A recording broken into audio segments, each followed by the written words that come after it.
Hello guys, আমি আসছি জাতীয় সংসদের সাবেক হুইপ ইকবাল রহিম ভাইয়ের বাসায়। তো আপনারা দেখতে পাচ্ছেন যে সরকার পলায়ন করার পরে, পদত্যাগ করে পলায়ন করার পরে তারা সবাই দেশ ছেড়ে চলে যায় এবং এই বাড়িঘর ভাঙাচোরা। দেখেন, এই অফিসে তিনি বসতেন, এটার এই অবস্থা। এবং এই যে পিছনে এই জায়গাটা, এখানে জনগণ এসে এখানে কথা বলতো। এই যে সেই জায়গাটাও ভাঙা, ওইদিকে ল্যাট্রিন ছিল, গাছ, সামনের গেট থেকে আপনারা দেখতে পাচ্ছেন যে এই যে আসেন এখানে কী অবস্থা। তো আমি আপনাদের মাঝে দেখাচ্ছি ইকবাল রহিমের বাড়ি, জাতীয় সংসদের সাবেক হুইপ ইকবাল রহিম। চারবারের ক্ষমতায় এক নাগাড়ি তারা ছিলেন। এই বাড়িটির এই বেহাল অবস্থা, ভেঙে চুরে সব চুরমার করে দিছে, ছাতাকার করে দিছে এই বাড়িটি। এর আগে আমি কোনোদিনও ঢুকতে পারিনি এই বাড়িতে। তো আজকে আমি দেখছি কীরকম পুরে একটা কোনো কিছু নাই, পুরে ঘর মোড় সব শেষ করে দেওয়া হয়েছে। একই একটা বেহাল অবস্থা, এইদিকে দেখলেই জরাজীর্ণ অবস্থা। তাদেরকে দেখাচ্ছে যে মানে কোনো জায়গা, কোনো জানালা, কোনো কিছু ফাঁক রাখা হয়নি এই বাড়িতে। অগ্নিকাণ্ডে সব পুড়িয়ে ছাতাকার, জানলা দরজা যা যেভাবে পারে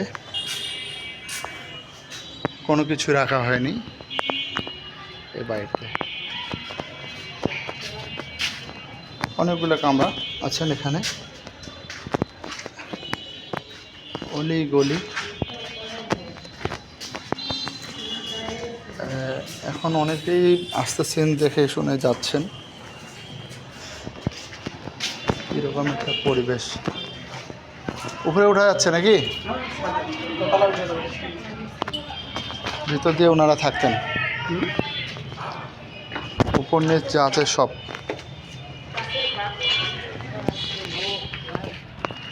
আপনারা গাইডস আপনারা দেখছেন যে ইকবাল রহিমের বাড়ি। মানুষ এখন মানে ভাঙ্গা বাড়ি যেভাবে জাদুঘরের মানুষ বেড়াইতে আসে, সেইভাবে এখানে আসছে। আপনারা কোথা থেকে আসছেন?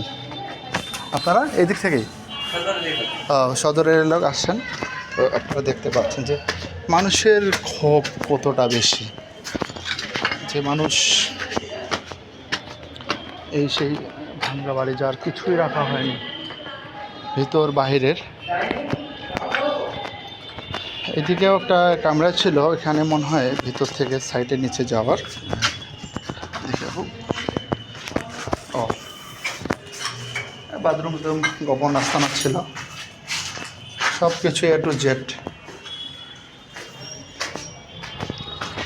উপরে যাওয়ার অলিগলি সব রাস্তা, সব কিছু ভেঙে নৈনাঙ্গার। ছাদের উপরে কিভাবে যায় সেটা জানি না, এর আগে তো ঢুকতে পারি নাই। আজকে আপনাদের মাধ্যমে আমি দেখাচ্ছি এখানে তারা এসে থাকতো, সেই পুরাতন বাড়ির ঘর, মানে একটি জায়গাও রাখে নাই। হ্যালো, এই যে দেখতে পাচ্ছেন আপনারা কি অবস্থা। পাশেই হচ্ছে সরকারি হাসপাতাল। হ্যাঁ,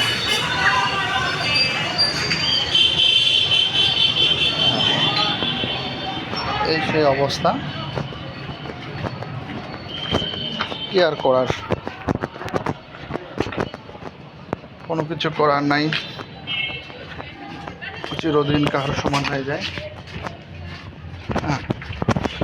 এই সেই ধ্বংসকূপ ইকবাল ভাইয়ের বাড়ি। প্রতিটা ঘরে দেখে, প্রতি ঘরে হাজার টাকা। তো আপনারা দেখলেন ইকবাল ভাইয়ের বাড়ির অবস্থা।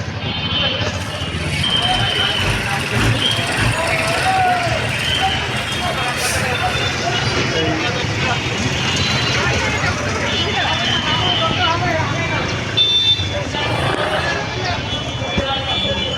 আদব, ভালো আছেন?